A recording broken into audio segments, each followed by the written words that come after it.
Hi, everyone. Welcome to Wine.com Experiences. I'm Gwendolyn Osborne, and today it's all about Italian wines.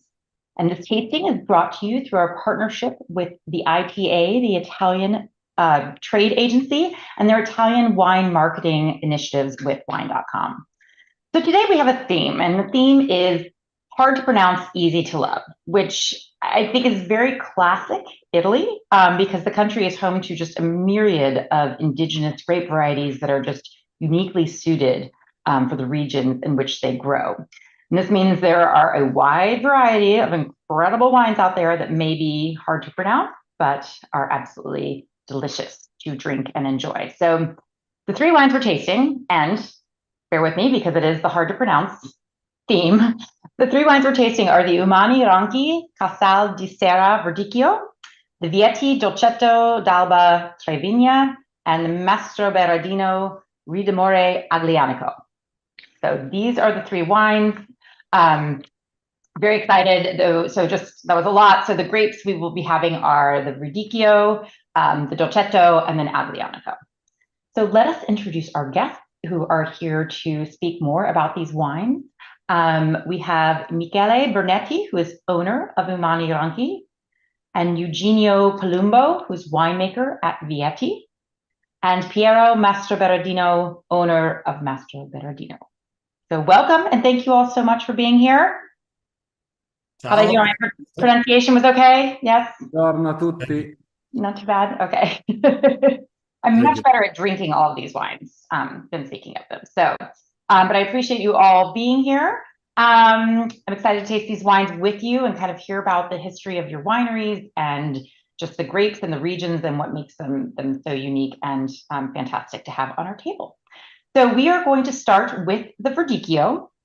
We're starting with Umani Ranchi. So Michele, am I pronouncing that all correctly? Perfect. Perfect. Thank you very much. So thank you so much for being here and welcome. I will say that this particular wine is on my table often. It's in my Wine.com cart often. And I'm a big Italian wine fan anyway, but this is a wonderful, wonderful white wine to have around. So tell us a little bit about your winery and the winery's story, Umani Ranchi. Bene, buongiorno. And my name is, as I say, is Michele Bernetti, and along with my family, I am the owner of Umani Ranchi Winery, which is in a different way than other wineries, doesn't carry the name of actually the family owning the company. Umani Ranchi was a gentleman, Gino Umani Ranchi, actually, who founded the company in the early 50s in a little village right in the center of Castelli di Jesi area, which is again also at the center of Marche region. And a few years after the foundation, Mr. Umani Ranchi asked my grandfather from my mother's side to join the company, and this is something that he did in the beginning of the 60s, and eventually at the end, after a few years, Mr. Umani Ranchi left the business, and my family took over the company and decided to maintain and to keep the original name of the winery. So since the beginning, Verdicchio, which is not the only wine that we produce, but has kept a very special place in our heart and also in our portfolio, in our wines. Verdicchio is a very classic grape of Italy, yes, with a long history itself.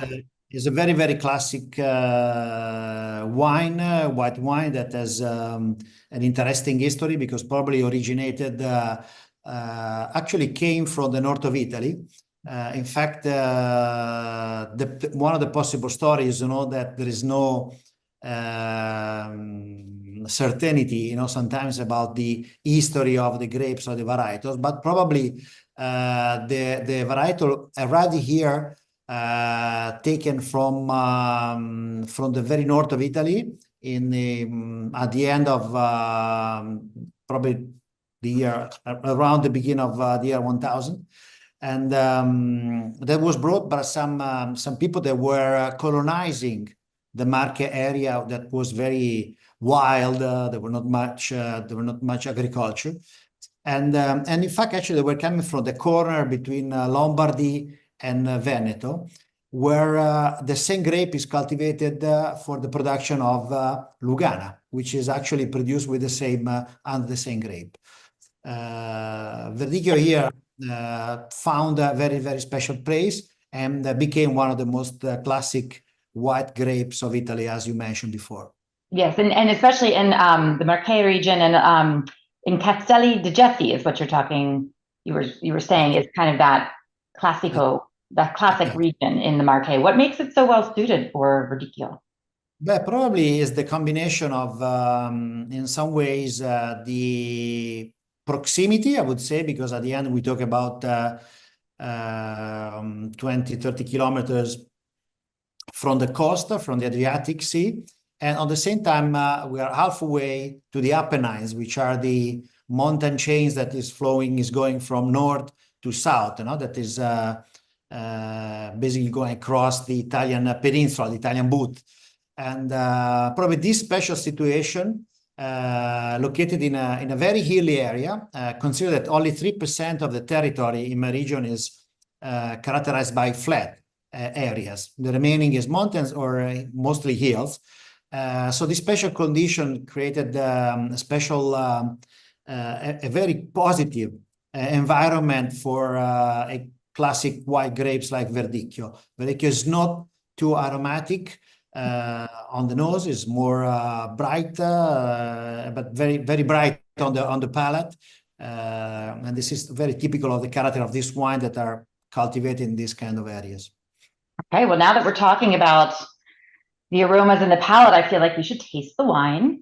I mentioned that this is one of my wines that I have on hand often. But walk us through this a little bit of the aromas and the palate and how that kind of showcases what Verdicchio is, especially in this unique region. Yes, as I say, that as maybe many wines from Central and South of Italy are not so intensely aromatic like other varieties that are cultivated in the north, like the Pinot, like the Sauvignon, for instance, that are much more aromatic. But still, the nose is very interesting. It reminds of a bit of, rather than yellow flower, I would say white flowers. Mm-hmm. A bit of pear, and there is a very normally very typical and of this varietal is a little bit of anise like character that you find sometimes on the nose and often on the palate. Palate, the wine normally the very good Verdicchio is very bright with a good acidity, with a good salinity and savoriness that is characterize the wine. Verdicchio has some good richness, concentration, but without being heavy. It's the good that keeps lift basically the style and the approachability of the wine and the elegance also of the wines. What is very interesting about this appellation of this wine is that the capability of aging. So very often we play a little bit with the wine, opening older bottles, going back sometimes many years back in the production, and it's really one that develops much more complexity when it's aged in bottle for some years. Yes, I love that salinity, and as you mentioned, it's not heavy, but it has the texture, that kind of richness to it, but that very uplifting with the acidity. And that's kind of my favorite thing about many Italian white wines, actually. But again, this has been a recent, and not discovery, but this has been a recent favorite, of course. So I love that you talk a little bit about the aging. But what about food and matching this with something delicious to help bring out the best in the wine?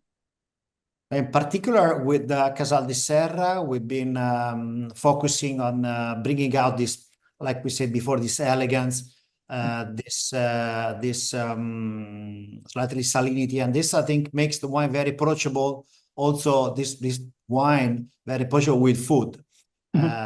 Not just you think about Verdicchio, very often you think about seafood or generically speaking preparations with fish and our seafood, of course, which of course it works very well. I think is one of the best combination. But I think with in some cases when the preparation is not too heavy, it's wine that works very, very well with white meats. For example, with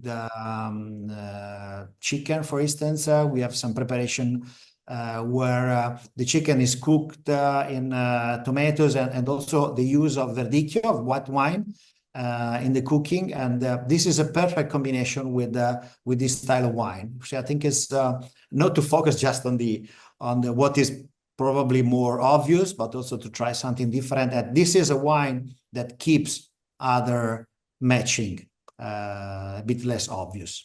Yes, it's beautiful. We've had it with multiple things. So, well, thank you so much for sharing the story and the wine. Really much. Wonderful example of Verdicchio in Italy. So, thank you. So the next one we have is the Vieti Dolcetto. So Eugenio, welcome, and thank you for being here as well. Thank you, Gwendolyn. Buongiorno a tutti. And I've had the pleasure of going to Vieti. Gosh, it was like 6 years ago or so, but beautiful property. I mean, Piedmont in general was absolutely stunning and wonderful to be there. So tell us a little bit about the background of Vieti, because you've had quite a history in the Piedmonte. Yeah, sure. So I'm Eugenio Palumbo. I'm a winemaker in Vieti since 2002. So I'm here from 22 years. And Vieti is one of the most historical cellar in the region, in Piedmont, in Langa. Our history started in the beginning of the 19. So in 1917, we started to have the first production of very, very important wine of the region. And across the last century, Vieti family continued to produce just autochthonal variety from Piedmont. So this is one peculiarity that for us is very, very important. And the Vieti family continue to invest in the land, continue to buy new vineyards, to buy new land and plant a new grape variety. So, for example, one of the last projects for us was the Timorasso in Piedmont. That is one of the rising star of the white wine of Piedmont. And we arrived in the 2016 when the Vieti family decided to sell the company to another family, the Kraus family, an American family. And they decided to continue to manage the company as we did for all the last 100 and more years. So for us now is great to be, I love to describe us as the guardian of our land. So we have this great opportunity, and we want to do the best with the nature that give us fantastic products in the region. Yes, Piedmont is not short of fantastic products, but today we are tasting specifically the Dolcetto, which is one of the classic Piemonte grapes. So give us a little bit about the characteristics of Dolcetto, especially in Piedmont. Yeah, I'm very, very proud to be here and discuss and talk about Dolcetto, because Dolcetto is the wine for us from Piemontese people, is the wine of our grandparents and great-grandparents, because was definitely the king of Langhe until the 80s, more or less. So, especially in the right bank of Langhe, of the Tanaro River, that is the red region in Piedmont. This Dolcetto was the most important and the most planted in the area. The origin of this wine was probably across Liguria and Piemonte. But the first documents that speaking about Dolcetto were from Dogliani in 1593. So Dolcetto is a great variety that is less vigorous than Barbera and Nebbiolo, that are the two other more important grape variety of the region. The bunches are bigger and less compact. The berries are round. And I love to describe also this grape variety as a kind of secret box, because you have the around is sweet with a good color, with fresh sensation. Also, when you taste the berries, and inside, in the seeds, you have the secret of the tannin, because this grape variety is very, very tannic variety. And so one of the most difficult and most challenging things for us in fermentation is to manage this big amount of tannin.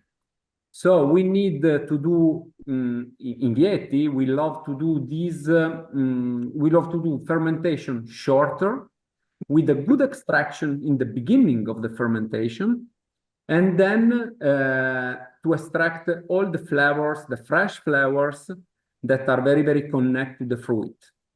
But we don't want to extract too much tannin, because the wine, the Dolcetto, must be drinkable.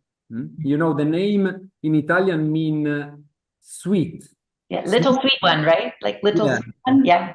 Yeah, but the wine is not sweet. It's totally dry, and it's also serious wine. And so for us, and for me especially, I'm a big lover of Dolcetto. Is a kind of daily wine in the region, you know. Yes. Yes, when I remember when I first started studying Italian wine, they're like Dolcetto for lunch, Barbera for dinner, and Nebbiolo or Barolo on those. Dolcetto is also great for merenda, you know, when you want a break at 4 o'clock in the afternoon with a good salami and a good glass of Dolcetto. That's perfect. It's the Italian version of the English tea time, just the Dolcetto, right? Yeah. Well, let's taste the wine and kind of talk us through a little bit, you know, what you were talking about of those characteristics of the grape and how that fermentation plays into what the resulting wine is. Yeah, with this kind of fermentation that are short and are more focused on the extraction, on the fresh flavor, you can find this kind of sensation in the glass, because on the nose you can find a lot of flowers sensation. Violet is the predominant one, but you can also find rose, some small strawberries, and are very typical from Dolcetto. And another peculiarity of this wine is that the acidity is not too high. You know, this region, our region, is famous in the world to have a great acidity in the wine, but Dolcetto have a less acidity. So also for this, it's more drinkable when it's young. And we love to drink this wine when it's young, especially for us, for Vietti. Our Dolcetto is very straight, fresh, but at the same time with a good sweetness in the mid palate. That is very important to have more drinkability. And you mentioned that you kind of control the tannins, but I still get. But the secret balance. It's coming back also in the wine when you taste, because this tannin is present, but this is a characteristic that make unique this wine. And so must to be present, but at the same time must to be gentle. Right. So this is difficult to manage for us in the cellar. But it seems that you've managed it quite well, because it's delicious. It has that, it has the bright fruit and that floral and the freshness, and it does, there is the tannin, but it doesn't overpower. It just kind of sits in the background a little bit. Yeah, it's a good balance. Yeah. And you mentioned, so Dolcetto is known for being drunk young. Is there any time that you would hold on to Dolcetto? Food? No, to age. But to age. Yeah, I love to drink. So now we are drinking 23. I love to drink during the year, but I think until 2-3 years, still very interesting. Then you start to lose all the fresh part of the dolcetto. So you lose a little bit of violet, of rose, and so I prefer to drink a bit earlier. Yeah. Yeah, those are my favorite parts too. Huh. Well, other than the salami pairing at 4 p.m., what are some other things you enjoy?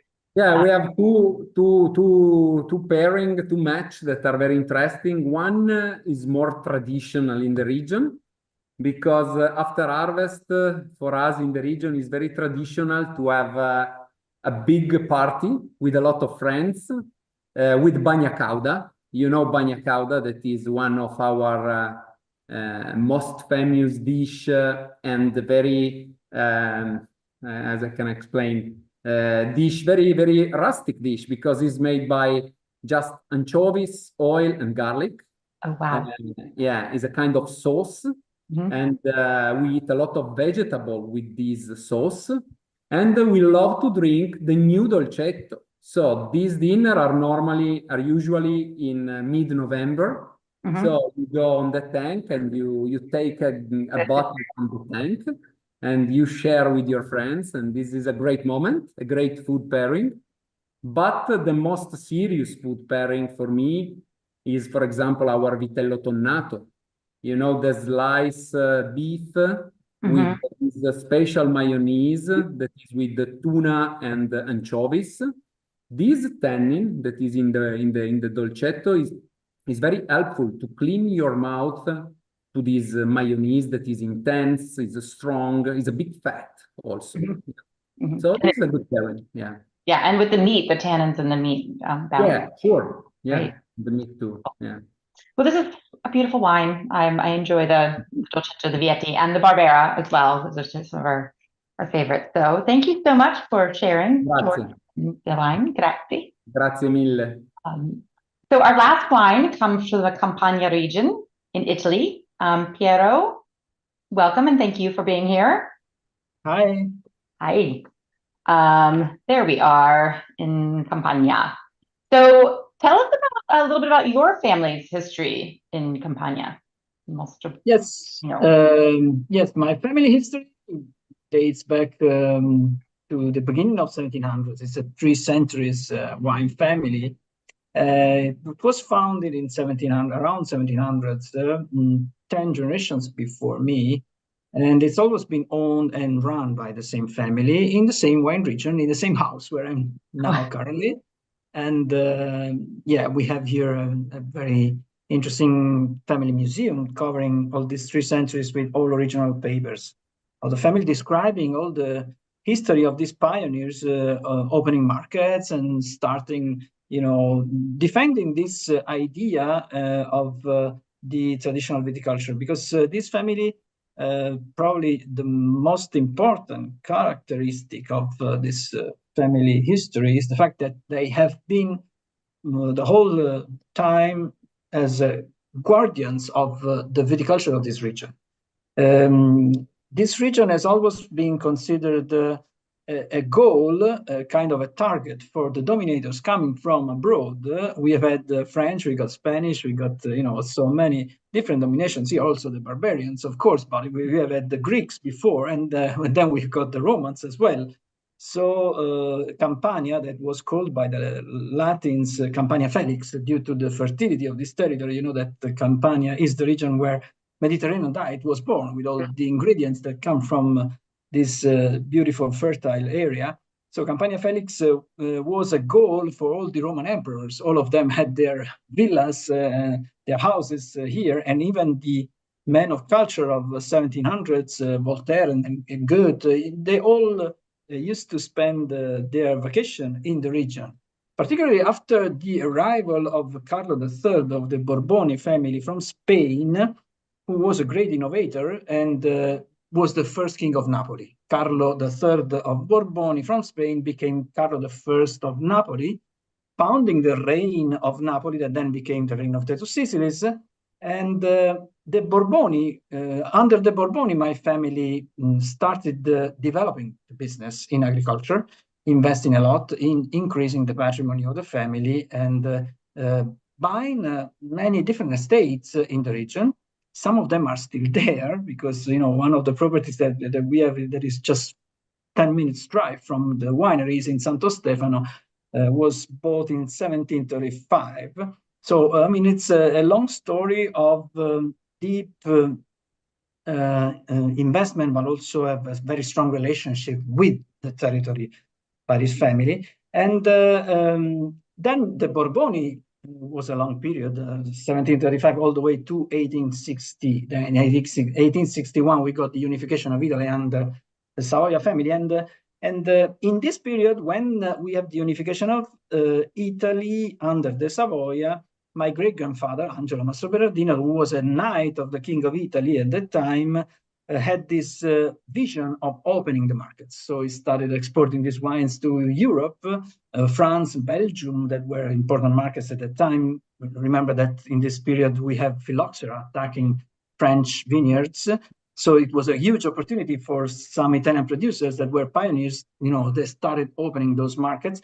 And then also London was very important for our family. We got many important awards given to the family, to this great-grandfather of mine, Angelo, that took part of this beautiful, tasting contests.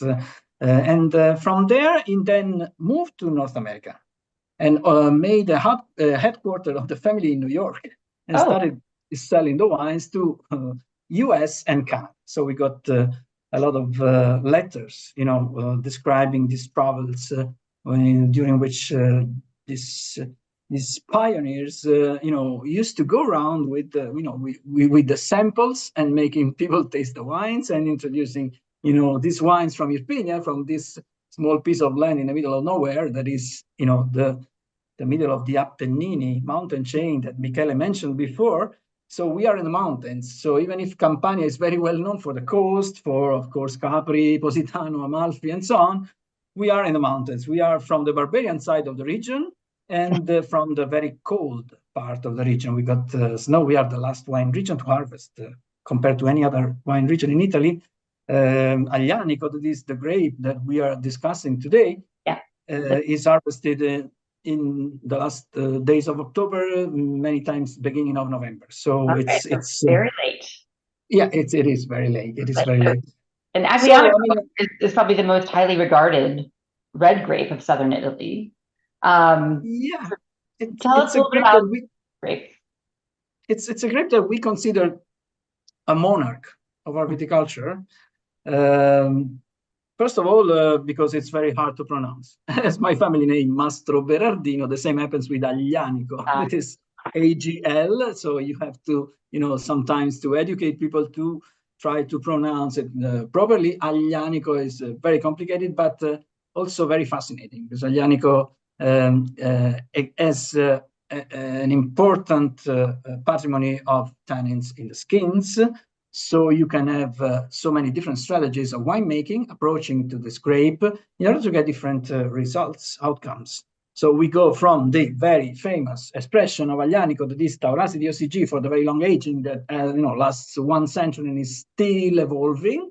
And we go all the way to a white wine, a Blanc de Noir made from Aglianico, that is just zero skin contact, that it's so delicate and completely different in the expression and in a tasting profile. So really, Aglianico is interesting on a winemaking perspective because it gives so many options on the cellar side and also on the viticultural side. And it's even risky because if you have to wait the beginning of November to harvest, of course, October is a very risky period for the ripening. So we cannot produce the big Taurasis every year. We skip usually 1 vintage every 10 totally, and we skip a couple of vintages for the Riserva. So it's quite challenging, but it's also very, very fascinating, of course. Yeah, well, let's. I love Aglianico. I probably pronounce the G too often. Thank you for reminding me, Aglianico. But I would love to taste this with you and kind of tell us a little bit about. You said there's a lot of different ways and methods in the cellar. So how is this wine reflecting those choices and the land from where it comes? Well, first of all, Redimore, this wine that we usually call a baby Taurasi,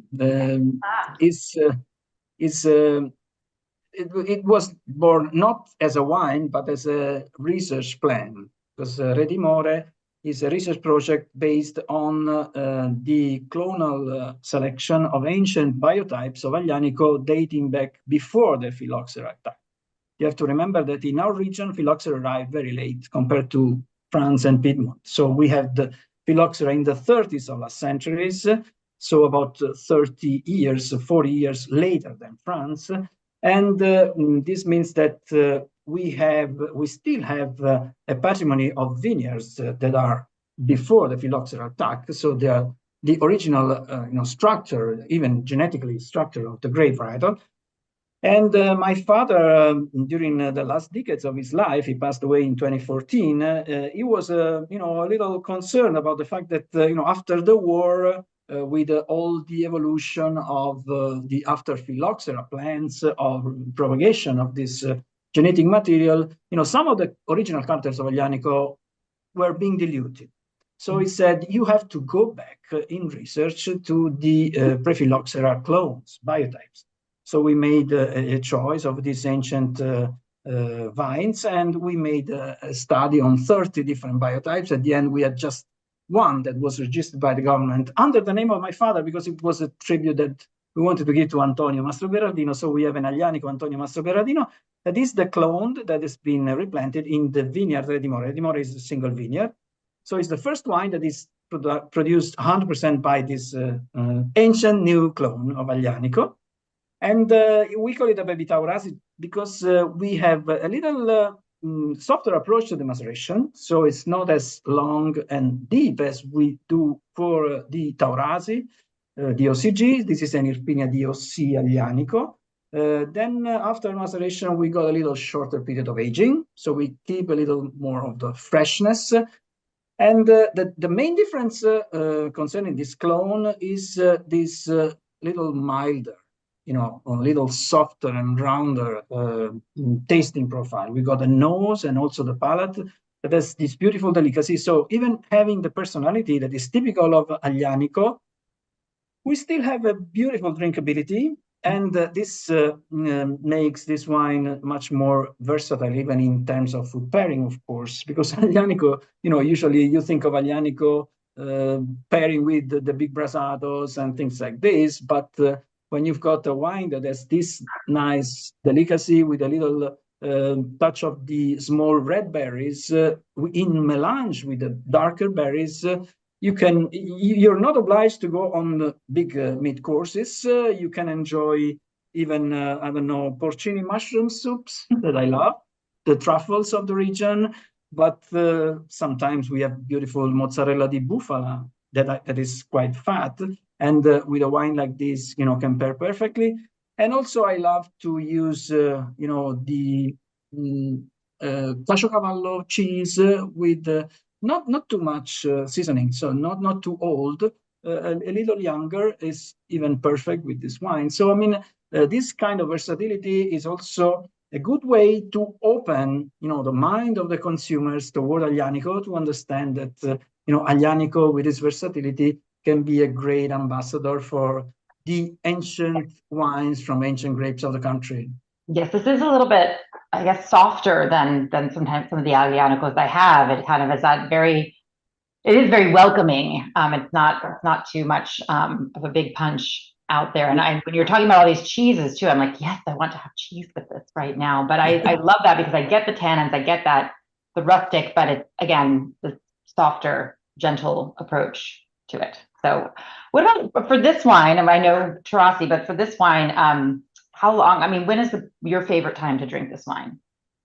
Well, Aglianico, usually for Aglianico, we suggest a 20-year perspective to start enjoying a kind of evolution, because of course, after 1 century, you got tasting notes from many journalists that say, okay, this is a 90-year-old Taurasi. You can drink it, but if you can wait a little bit more, if you're patient, you can enjoy it even more. So it's always challenging to say when is the right time to taste a wine from Aglianico grape. But we prefer to have Redimore maybe after 5 to 10 years. and we dedicate Taurasi, the OCG, for longer aging. That's Otherwise, it's difficult to enjoy then the first part of the journey in Aglianico grapes. Yeah, but this is, I like this is the approachable side of Aglianico. Definitely, yeah. Well, thank you so much for being here, sharing your story, and sharing the wine, which is delicious. And Michele, Eugenio, Piero, all three of you, appreciate you being here. It was a pleasure to taste the wines with you. You're all from beautiful regions too that are just stunning to visit, and both because of the coast and the mountains and the history, but also because there's so many wonderful wineries like yours to visit. So hopefully people tasting these wines will also come visit the properties. Anyway, I thank you. Grazie. Grazie. Your time. We really Great look forward pleasure. to see you. Thank you very much. Ciao. Grazie.